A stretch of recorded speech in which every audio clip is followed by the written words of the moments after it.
Hey everyone, thanks for tuning in. I have 3 new models from Wingman EDC to share with you guys today, and I want to get through all 3 in a reasonable time frame, so I'm going to go a little bit quicker than usual just to make sure we get through the info.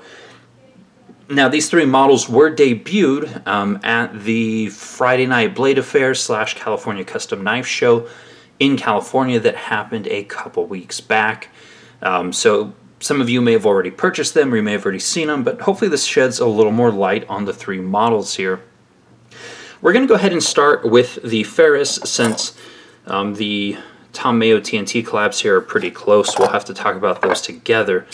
But let's talk about this one first. Again, this is a collaboration with John Barker, and obviously it does have the Lee Williams kickstop design. So that's a pretty cool feature, and what makes this unique in the Wingman EDC lineup is the fact that this is an integral construction knife. So one solid piece of titanium. Now there are at least 5 different versions as of right now. There could be more down the line. This one has a titanium inlay into the handles. Some have carbon fiber. Among the titanium inlays, they have some with different anodizing. This one's obviously the bronze here. So pretty cool construction, obviously a lot of really intricate machining between creating the kickstop and an integral and, you know, some different anodizing. Action's outstanding. Let's look at the blade. Well, slipped on it. Let's look at the blade here real quick. These are done by Riat, or in collaboration with Riat, who manufactures these, and their grinds are, you know, I think the best production grinds in the business right now, and this one is no exception. Outstanding grinds on this. Beautiful belt satin finish, hand rub flats. I mean, some really cool stuff going on. Price on this model comes in at $480, so it's not inexpensive, but they're giving you a lot here, which is pretty interesting.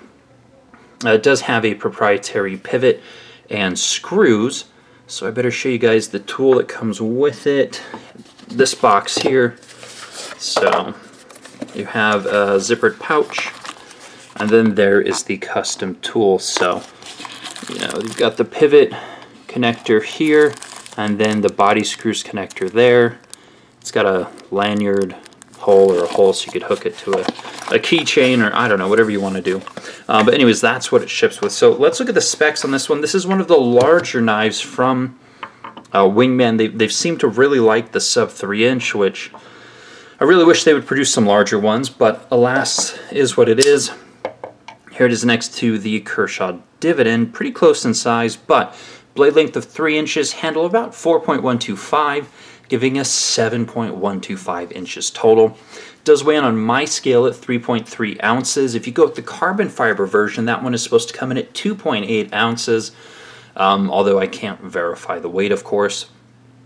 Belt satin M390 blade steel, and the handle has been given a stonewash finish. So let's do an up close of this one. Man, outstanding grinds. Really sharp, very symmetrical. I mean, everything's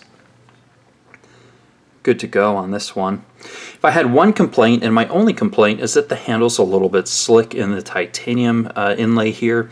I'd be curious to try one with the carbon fiber inlay to see if that one has a little bit more traction. But I mean, the pocket clip, got a 3D melt pocket clip that's been rounded and contoured in the same fashion as the handle here. So again, just a ton of machining. It's actually a very impressive piece. You know, very technical in terms of the build. Centering is of course spot on. Minimal gaps. Cutouts really cool. I mean, just everything is really well done. And that, you know, slightly over 4-inch handle gives all 4 fingers of mine a spot to rest. So in hand, this one is pretty comfortable. And again, I wear an XL glove, so happy to see a slightly larger Wingman come out. Action is very satisfying. Yeah. So anyways, lots of really cool stuff with this one. Again, price coming in at $480.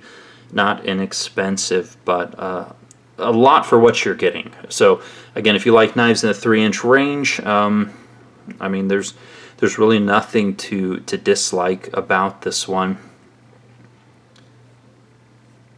So yeah, I really like it. I really enjoyed having this one here. Don't know that I'll be picking one up necessarily, even though I really like integral knives. I don't know, there's a lot of good stuff out there right now, and yeah. Let's jump into the other two models. So we kind of have a budget version here coming from Wingman, and this is the Mayo Tnt Mach 1. You know, when I showed this one in kind of some new stuff I had gotten in, I did a video not too long ago, and I actually thought this was carbon fiber, and that was my mistake. It's a really interesting kind of inlaid G10. There have been some other companies that attempted to do like pattern G10. A lot of them have looked really crappy. I think this one actually looks really good, and the fact that I was slightly confused and thought it was some sort of carbon fiber is just kind of a testament to A, either I'm an idiot, or B, this is actually really well done. I'll let you choose which one you want to go with. Now, this does have an inset liner lock. It is a titanium liner. Blade steel is LMAX. You've got a full flat grind, bead blasted blade, bead blasted hardware, 3D milled pocket clip that I think feels like more of a stone wash than a bead blast. They match pretty well. But this one comes in at 2.1 ounces, so it is extremely light, although lockup is just really impressive. You know, sometimes when you get these really light knives, you assume it's going to feel delicate or weak. This thing feels really good. So we got some holes. Mayo is pretty popular for his holes. Helps to reduce weight and, I don't know, visual appeal, that sort of thing. Hidden hardware on the pocket clip. We have, again, the back spacer is more of the same G10 material with a lanyard post. But, I mean, for 180 bucks, I feel like you're getting a lot here. Does have a top flipper as well, which works pretty well for your thumb. Now, let's look at the premium version, and this is, so we've got the Mach 1, we've got the Mach 3. I asked them if there was supposed to be a Mach 2, and they said nothing is planned, but they wanted to leave their options open, so I don't know, maybe we'll have like a full carbon fiber version someday. Again, nothing's planned, so don't hold your breath. But the Mach 3 is obviously a little bit more premium version. It has a titanium frame with a carbon fiber inlay into it, and this one is done in this gorgeous green carbon fiber. Just a really, really cool carbon fiber. As you guys know, I really love carbon fiber, and this one is absolutely no exception.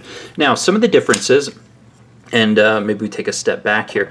I mean, this one there's at least 3 different versions of the G10 one available, and there's at least 8 different versions of the Mach 3 available. So I think there was like orange and red and blue G10, and then on this one, some have a full titanium handle, no inlay, or maybe it's a titanium inlay like the Ferrous. You have some with like a copper inlay, which is going to be freaking heavy. I don't know the weight on that one. And then you have a bunch of different types of carbon fiber inlays in different colors. So quite a few different variations. They also have ones with hand rub blades as opposed to the belt satin, although, I mean, for me, my money's on this belt satin. I don't know why. I just prefer a belt satin for some reason. Weight does come up on this one a little bit. This one, 2.1. This one is about 2.7 ounces on my scale. Although, I mean, to be honest, sub 3 ounces is still really light.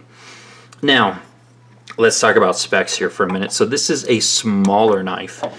It is a blade length of 2.875. So, I mean, it's making this dividend look like a large knife comparatively.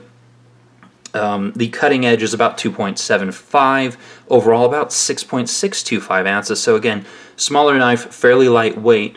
The hat trick on this one though, and one I'm really grateful for, is this kind of contouring here underneath the pivot. So, you know, like this, I get 3 1/4 fingers on but because the area underneath the pivot has kind of been contoured, as you guys can see, I can actually choke up really comfortably on that and get a full 4-finger grip on this knife. So that's kind of the cool hat trick with this one, is that it functions for me with larger hands by giving me, you know, more places to potentially grip. So, you know, that takes this knife from something that I definitely would not want because it's just too small to something that I kind of really want because it works.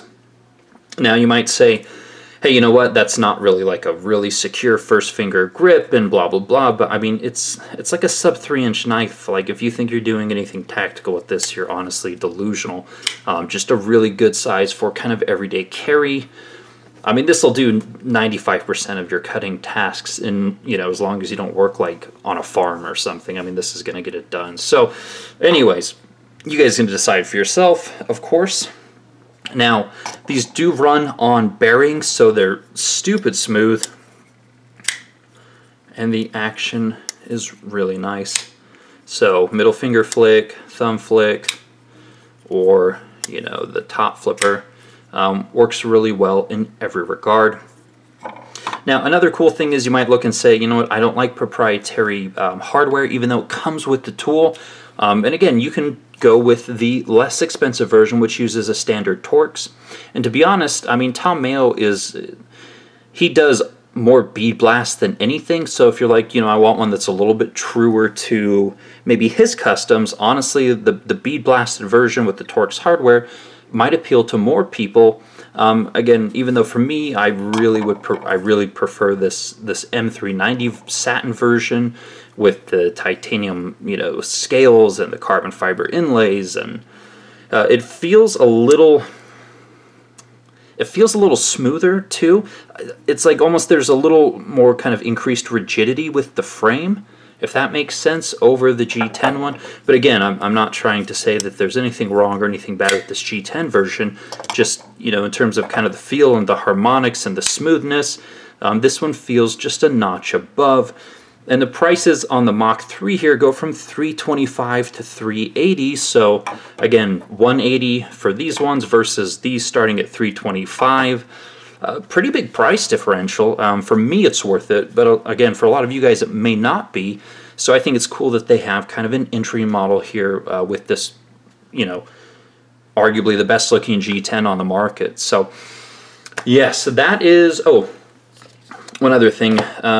Again, while the Mach 3 kind of ships with their standard, you know, pouch and tool and all that stuff that you would expect, right? This is the Mach 3. The Mach 1 ships kind of with a, you know, like a pretty bare bones box. So this is all you're getting with the Mach 1 at that 180 price point. Again, just want to make sure I'm kind of setting proper expectations for what you should be getting. So if you're asking yourself, well, Austin, which one do you like best among the three? Honestly, for me, I really like this Mayo TNT, this MTNT Mach 3. Where's the, here it is. I mean, this one's by far my favorite. It just, green's my favorite color. M390, you know, beautiful full flat grind, just barely big enough to get through, you know, to work for me and get everything that I need done. I can't recall if there's I don't think there's a stainless steel lock insert on these. I think it's just, I better check while I'm here. Yeah, no stainless steel liner or lock insert on this one, just titanium, although there's no lock stick whatsoever. Same with the Ferrous here. There's no stainless steel lock insert, but again, there's no stick at all. So yeah, pretty cool stuff all around. So anyways, I'm going to put the link to the Wingman EDC website down in the description box. That's honestly the best place to go and try to find info. They have a list of dealers, but these seem to be selling out really quick. So again, if you're looking for a particular version, don't be lazy. Go and check the dealer list and check all the websites. Sometimes you have to work to get the things that you want. So comments, questions, let me know. Daily content on Instagram, also EpicSnuggleBunny there, and I will see you guys soon. Take care.